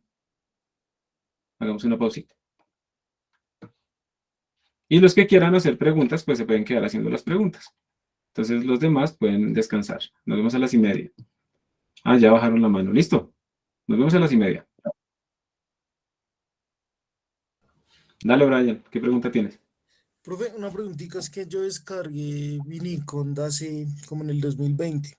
Entonces no sé si el comando F de print siga sirviendo, sí, me imagino. Creo que va a ser ruido porque estoy haciendo estiramiento, por eso quité la cámara. Las F-strings, si recuerdo bien, están soportadas desde Python 3.7. No me acuerdo si desde Python 3.6, pero sí sé que es de Python 3.7. Entonces tienes que mirar cuál es la versión de Python que tienes. Si tu Python es muy viejo, lo que yo te recomiendo es que el entorno, ¿te acuerdas que la clase pasada creamos entornos? Sí. Pues crees un entorno con Python nuevo, con Python 3.10, 3.11, ¿listo? Tienes que Ok. buscar la información de cómo hacer eso, es muy sencillo. Tú simplemente le pones conda create -n, el nombre, y le pones adelante Python igual a 3.910 o 3.10 algo, o no, ven así. Y con eso estás creando un entorno que además tiene una versión específica de Python. Ah, listo, profe. Ah, profe, tenía otra preguntita, es que pues ayer estaba haciendo eso y no me descargó Spider, no me instaló Spider, se quedó como cargando unos procesos ahí.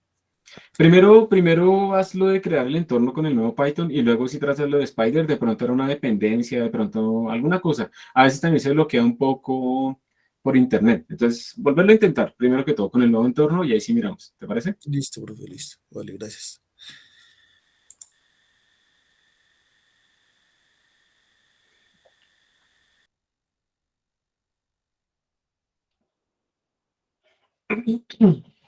Bueno, a ver.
Listo, chicos, volvemos, por favor. Espero que les hayan servido este par de minutos para bajar el voltaje. Bueno, quisiera preguntar al azar si hay alguien que quiera contarnos qué ha aprendido hasta este momento. Es muy importante a veces uno hacer como un resumen de lo que ha aprendido. Y si no, pues yo les cojo una persona al azar. Pero si alguien voluntariamente nos quiere contar, nos dice primero si ya sabía o no sabía Python y también, pues, qué ha aprendido de nuevo así rápidamente.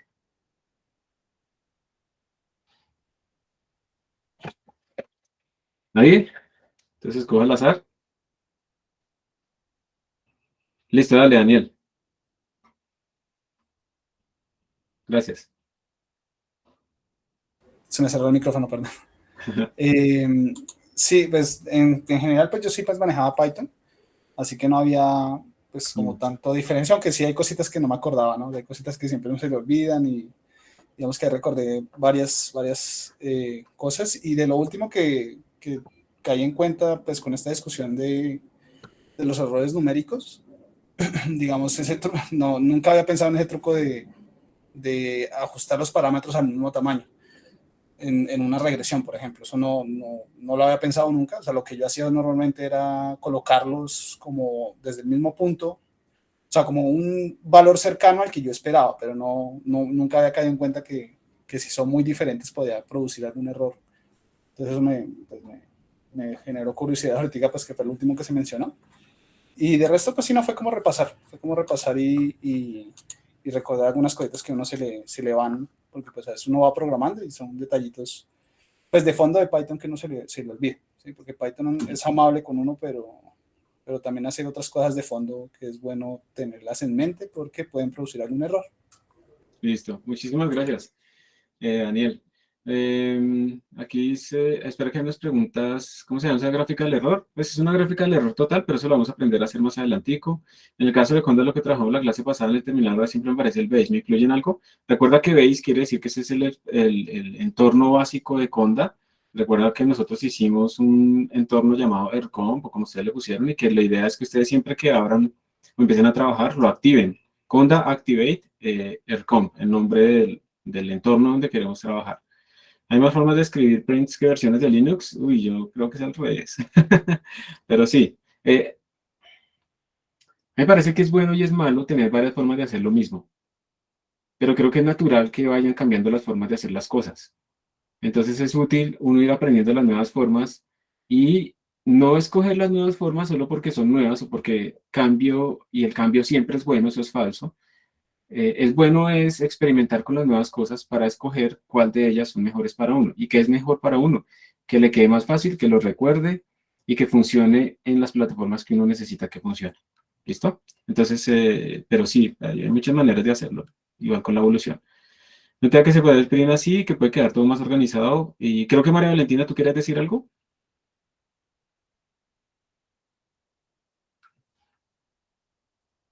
Para mí es mejor lo que sea más práctico, funcional y menos confuso. Sí, es verdad, dice Hoover.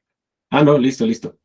Bien, que sea claro, o sea, realmente ustedes deben buscar un poco esa habilidad de poder leer el código y entenderlo después, porque cuando uno escribe cosas de afán, normalmente vuelve a leerlas un mes después y no entiende realmente la lógica que está detrás de eso, así sea Python, así sea muy alto nivel. Hay muchas cosas por detrás que uno no entendió. Los comentarios y la claridad en el código permiten que uno y que otros lean el código de uno, porque ustedes en algún momento van a tener que trabajar con más personas y hacer vainas crípticas no es buena idea. Muy bien, entonces, digamos que hemos visto varias cosas. Yo no sé si ustedes también han utilizado alguna vez el debugger. Eso también es una cosa importante para hacer. Y pasemos ahora un poco a las estructuras de selección. Las estructuras de selección como el if else, nos permiten a nosotros básicamente escoger diferentes direcciones de ejecución en nuestro código de acuerdo a que se cumplan ciertas condiciones. Los operadores lógicos, pues digamos los típicos están el menor igual, el mayor, operadores lógicos AND, OR, todos esos son muy parecidos a los que tenemos también en C++, ¿sí? Por ejemplo el AND. ¿Alguien me recuerda cómo se escribe el AND lógico en C++? ¿O en Python también sería lo mismo? Son, bueno, y ¿Está? dos veces. Muy bien. ¿Y cuál es la diferencia de ponerlo una vez o ponerlo dos veces? Son iguales.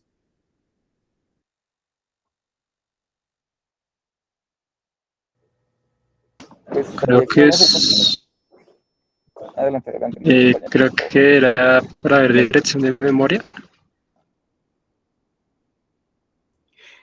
Eso es otra cosa. Muy bien. O sea, depende mucho del contexto, Carlos. Bien. Y lo que dice Diego es cierto. Entonces, miren, si ustedes ponen así y ponen una variable, en C++ esto es la dirección de memoria de la variable, porque está actuando como un operador unario. Pero si ustedes ponen así, está actuando como un operador binario. Ahora tiene dos operandos. Cuando está así, es un i lógico a nivel de bits. Si son números, entonces va y coge en cada casilla y va haciendo el i lógico en cada uno de los bits. Cuando ponemos 2, es un i lógico a partir de los valores globales. Entonces, var 2, var 1. Y este, que es con doble ampersand, es un ilógico. Digamos, si var 2 vale true y var 1 vale false, pues esto sale false y ya está. Si var 2 vale 0 y var 1 vale algo diferente de 0, pues sale false también. Cosas así. O sea, la diferencia es esa. Pero también lo que tú dices es cierto. Si yo lo dejo como operador unario, en C++ ahí funcionaría como dirección de memoria. En este caso irá con i.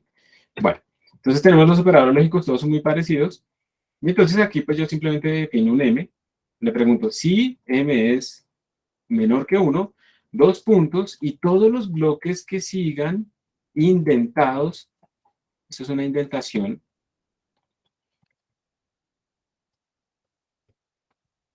todos estos bloques que yo coloque indentados están asociados al if. Si yo llego a hacer esto, este print de hola ya no está asociado al if. No puedo utilizar llaves, corchetes o algo así, no. Utilizo los espacios. Me paro al inicio, le presiono la tecla Tab y ya está. Muy importante tener en cuenta que así es como se hacen los bloques de código en Python. ¿Está bien? Entonces aquí estas dos líneas están asociadas a este if. Si este if sale true, se hace esto. Si sale false, y se sale, ¿no?, de la estructura de if. Si sale false, esta condición, entonces él viene acá y verifica, el if, verifica. Bueno, se supone que entonces m no es menor que 1, entonces si 1 es menor o igual que m, menor o igual que 4, entonces uno imprime un nuevo mensaje o llama funciones o algo lo que quiera. Miren el 2 puntos, miren los espacios. Y si no, pues esto sería, ¿qué condición sería aquí? M igual a qué, o mayor que qué, o menor que qué.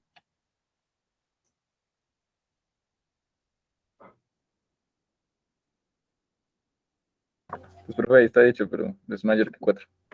Muy bien, sí, aquí está dicho, ¿no? Pero es mayor que 4, muy bien. ¿Tiene que ser siempre if, else? No, pueden hacer un if y ya está. Y pueden anidarlos. Dentro de los ifs pueden hacer ifs, o pueden hacer el if, el if, el if, el if, el if, hasta el else. Lo que ustedes necesiten, o sea, esto no es obligatorio.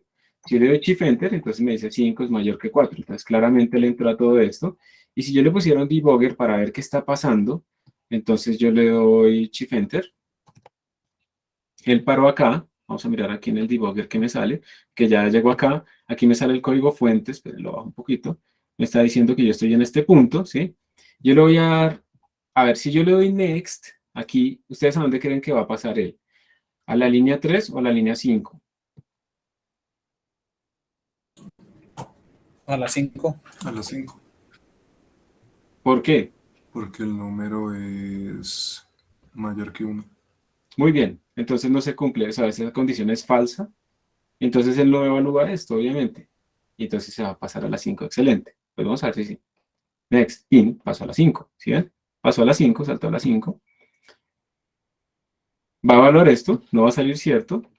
Y entonces llegó a esta última y ahora sí, pues la va a evaluar. ¿Listo? Déjame que yo quiero hacer un experimento. Voy a decirle aquí que entre, a ver si se entra. Hago un step in. Ah, no, no entró. Pensé que iba a entrar al código de la función print, pero no. Bien, listo. Entonces, pues así es que se hacen. If, else, if, else. Esto es muy importante para uno hacer control de flujo. Es útil a veces uno pensar en que uno puede hacer un diagramita de esto, de ese control de flujo. Yo puedo, por ejemplo, pedirle incluso a ChatGPT que lo haga.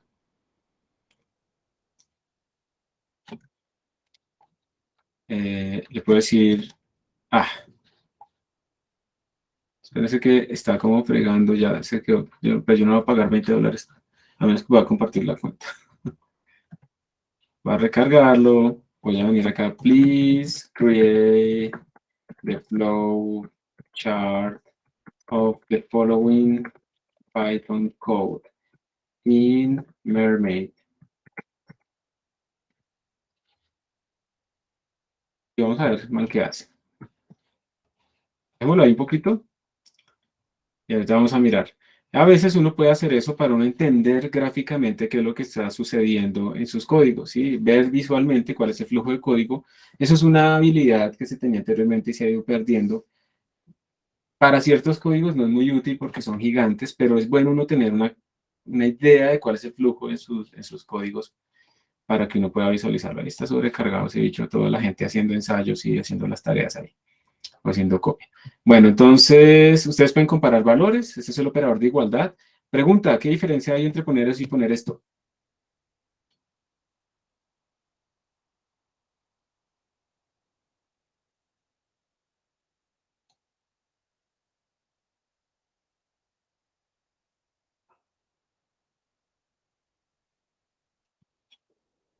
¿Ninguna? Pues profe, tengo entendido que un solo igual es para asignar variables y los dos iguales pues me van a volver un valor booleano.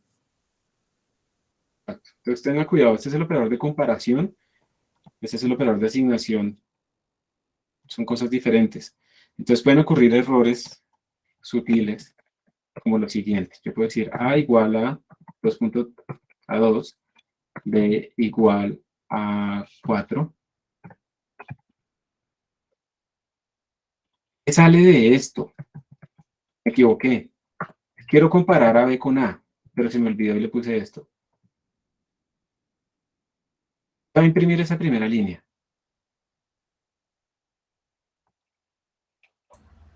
Cambiaría B por A, ¿no? Y copiaría A. ¿Y entonces qué te imprime? Dirección de memoria de B, valor de B, valor de A. Imprimiría el valor de A. Listo, ahí me está saliendo una raya de que estoy cometiendo un error. Eso es un pip que me está verificando. Un expected space around keyword parameters. Ah, no, me está fregando es porque puse espacios, pero no importa. Ah, espérense. Este man está... Le voy a decir stop al debugger. Lo voy a desactivar. Y Shift Enter. Entonces me dice B is an invalid keyword argument for print. No me salió lo que quería. Vengan a ver si puedo engañarlo para que haga la operación ahí. Listo. Entonces, fstring expected, no sé qué. O sea, esta expresión parece que no sirve. Entonces no pude hacerles el ejemplo, entonces más bien no voy a entrar ahí. Vamos a hacer esto aquí. Entonces me sale 2 es igual a 3, me sale false. 2 es igual a 2 y pueden hacerlo así o pueden hacerlo así. Mejor escríbanlo así. De hecho, en C++ se puede escribir AND y se puede escribir OR. Ustedes van y buscan cursos, prácticamente nadie enseña eso, pero es que la gente enseña C++ de 2011 hacia atrás. Eso se puede escribir en C++ también. 2 igual a 2, 3 mayor que 9. Aquí él está comparando elemento a elemento, entonces aquí va a salir que esto es false, aquí va a salir que esto es false porque hay uno que no lo cumple, ¿cierto? Y aquí esto va a salir que es true. Entonces está la ejecución ahí, apropiadamente. Y bueno, aquí les piden a ustedes leer un número y decir si es par o impar. Esto es muy sencillo, pero hagámoslo rápido. ¿Alguien se acuerda cómo se ve? Hágame un favor, dícteme a alguien que debo escribir. Quiero leer un número. ¿Qué debo utilizar para hacer eso? ¿Num igual a qué? Input. Muy bien. Seamos amables. Escribir un número. Pero hay que la tilde. No, eso no se pone con tilde. Entonces, así practicamos inglés. ¿Qué hago ahora? Quiero verificar si el número es par. ¿Cómo se verifica eso? ¿Alguien recuerda cómo mirábamos si un número es divisible por otro, un entero? Módulo 2. Entonces, ¿cómo lo escribo? Muy bien. If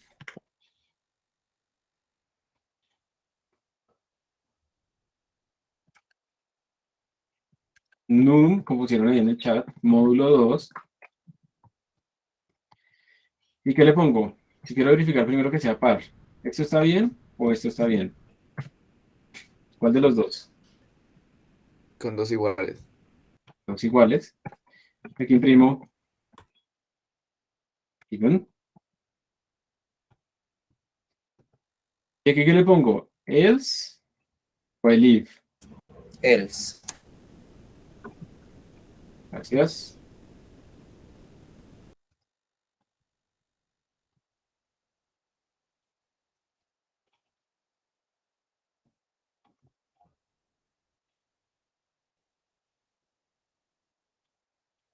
¿Tendrá sentido? Vamos a mirar.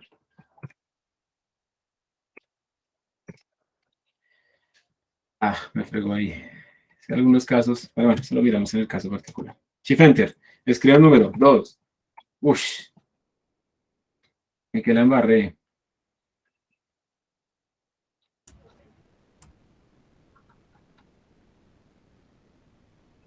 Profe, si no estoy mal, cuando usted utiliza la función input, usted está manejando son strings, ¿no? Entonces le tocaría transformar ese num en un entero. Muy bien, excelente. Yo estoy tratando de hacerle a num el módulo 2, pero num se leyó como un string. Excelente. Entonces ahora, ¿cómo lo convierto en entero? Utilizando la función int y lo... Muy bien, hacemos un casting, se llama esto. Entonces le estoy diciendo lo que usted lea acá, conviértalo en un entero. Y bueno, ¿qué pasa ahora? Usted siempre tiene que tratar de buscar dañar las cosas. Le pongo 2.3. ¿Qué pasó? ¿Qué creen que pasó? Ya no sería entero, sino un float o algo así. Un float. Y entonces, imprimamos aquí el número.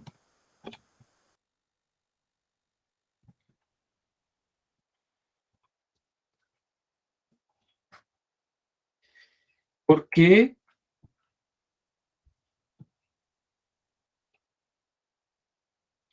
Miren lo que está sucediendo. Value error me está diciendo acá. Estoy tratando de leer 2.3 y se supone que usted lo quiere convertir en int. Entonces ahora él está siendo muy fuerte. Él no está convirtiéndolo a int, diciendo que va a hacer el truncamiento, que le va a quitar el decimal. Él me está botando un error. Y esto es útil. Anteriormente, esto no generaba error. Yo no recuerdo que se generara error. Simplemente lo convertía en entero y ya está. Pero ahora él está siendo mucho más cuidadoso de no hacer esas conversiones, digamos, de forma implícita, porque todas esas vainas eran como errores ocultos que uno de los que uno no se daba cuenta y después pues estaba sufriendo. Entonces ahora en este momento él está haciendo este tipo de cosas, y cuando uno quisiera que el código no se muriera de esa manera, sino que el código continuara y le avisara a uno algo más, uno puede utilizar un bloque que se llama try,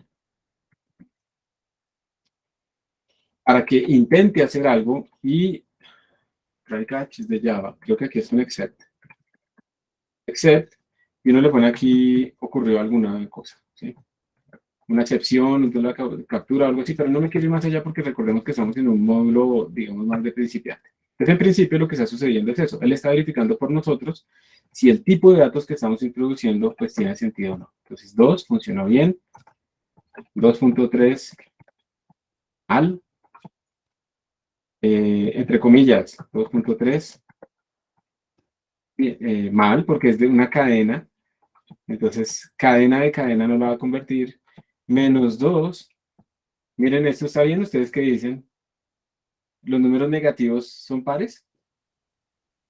Pues aquí está saliendo que sí, ¿no?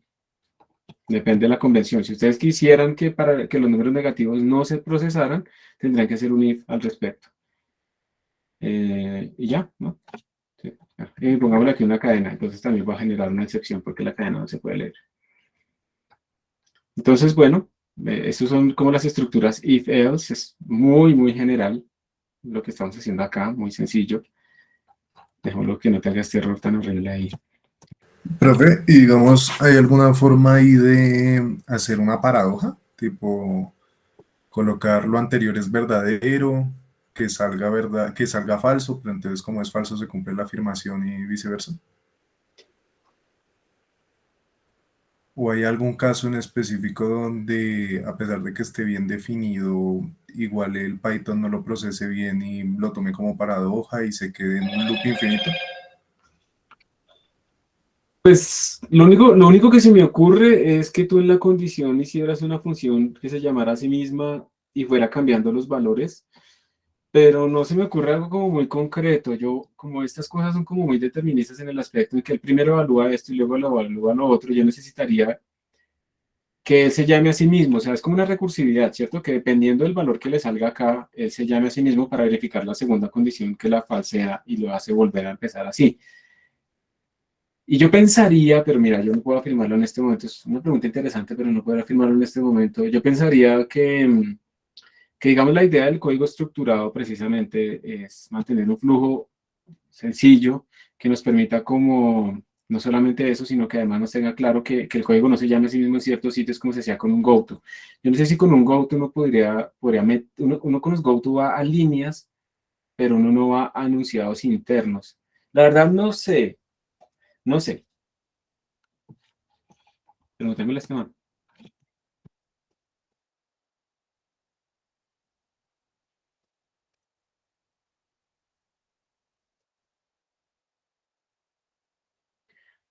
¿Cómo era que tú lo llamabas? ¿Una inconsistencia? ¿Cómo era?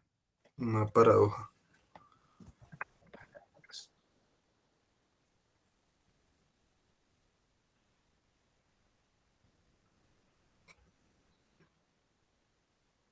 Yo no creo porque este dicho, alguien lo tuvo que haber creado, pero vamos a ver.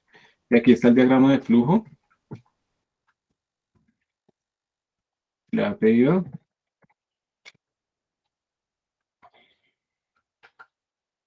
Esto funciona en uno de estos. Syntax error, mire, ahí se equivocó. Se equivocó. ¿Qué? ChatGPT. Aquí tampoco va a funcionar.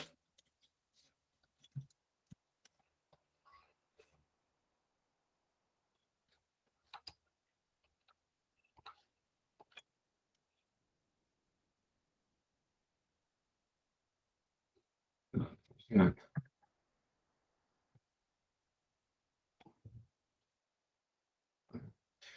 Comete errores. No, no. Mira, ya sí es posible que tuviera pattern if el sistema de generate paradox and produce an infinite recursion. Un example to be unconditional, almost equals to true. Def paradox, sí es la recursión es la clave, entonces se llama a sí mismo. If true paradox. Entonces paradox se llama paradox. Pero no, esto me parece que no es lo que estamos buscando, porque pues esto genera una recursión infinita, pero porque se llama a sí misma constantemente, ¿sí? Entonces, creo que no es lo que tú buscas, si te entendí bien la pregunta, ¿cierto? No, profe, no es. No, esto no es. Esto no es lo que estamos buscando. Yo creo sinceramente que probablemente no, pero no podría afirmarlo categóricamente en este momento. ¿Listo?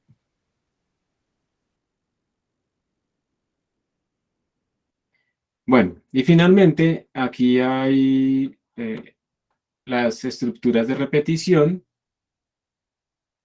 que tienen como la misma sintaxis de C++, muy parecido, sobre todo los for automáticos de C++, los modernos, no los for viejos.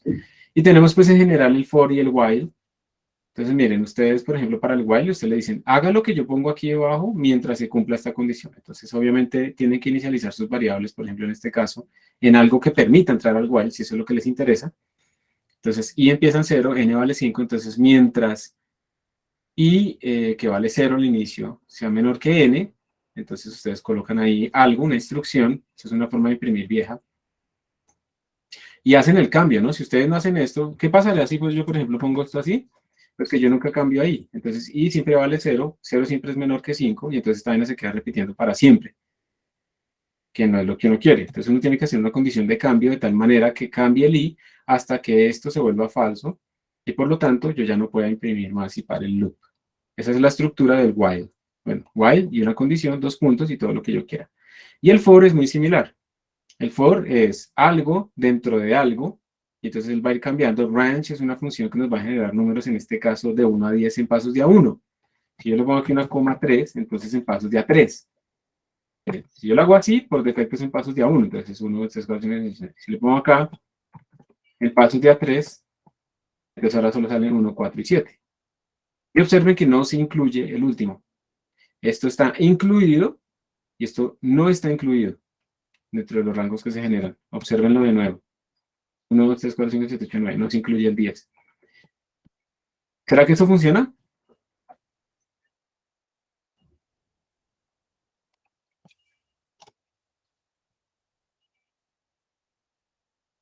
No sale nada. No. Pero esto es hacia atrás. Entonces uno puede ponerle pasos positivos o negativos, ¿sí? En cualquiera de los dos casos. ¿Qué más? O yo puedo también recorrer cadenas carácter a carácter. Entonces, este es mi nombre, ¿cierto? Entonces, para hacer en el nombre, entonces vaya imprimiendo cosas. Y yo, pues una cadena es como un arreglo de caracteres, entonces yo puedo acceder al primer carácter. Y, por ejemplo, los que saben Python, ¿qué quiere decir este name de -1?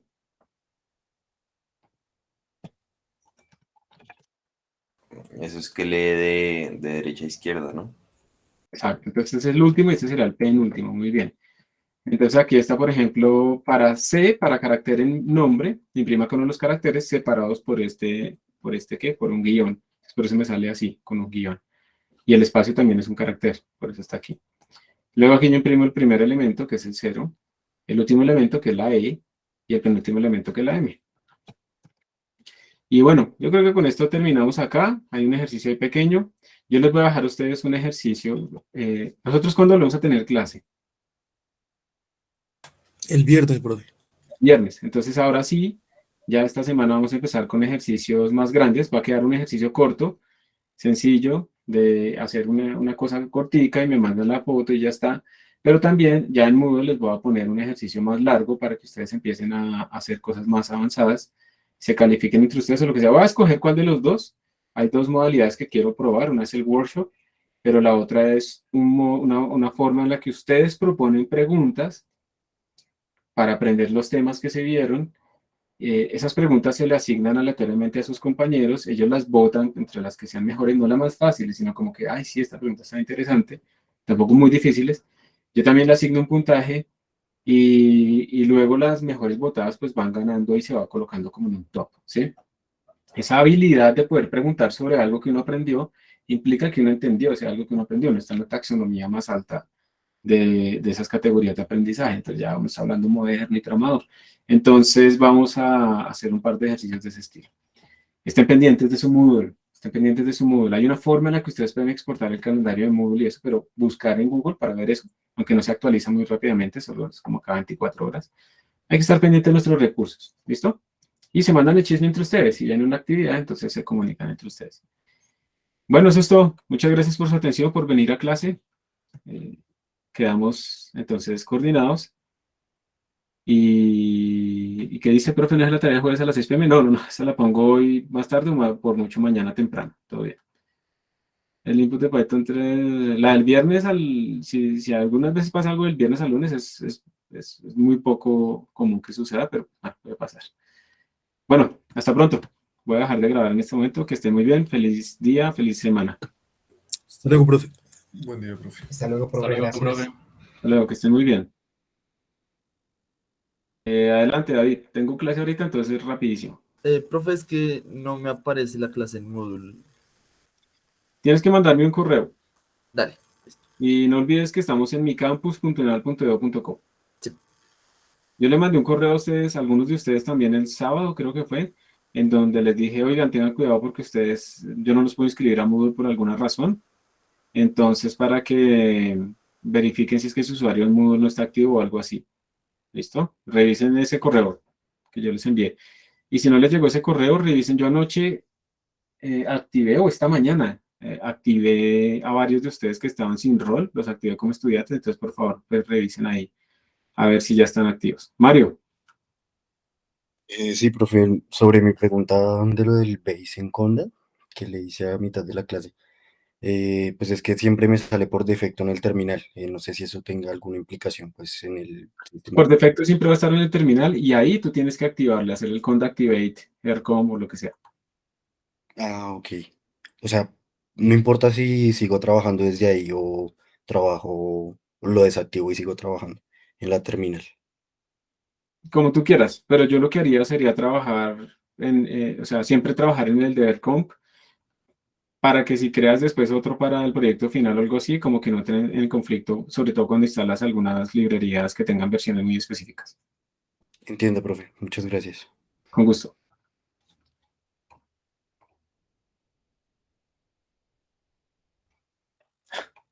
Traducir el if. ¿Qué otras? Bueno, lo voy a dejar aquí grabado porque hay unas preguntas anónimas que funciones para el input, pues el float, por ejemplo, o string para convertirlo en string. El input es un string que estamos convirtiendo en, pero de una vez se podrá convertir en float o no. Sí se podría convertir, pero si el tipo de datos lo permite. Bueno, paramos grabar.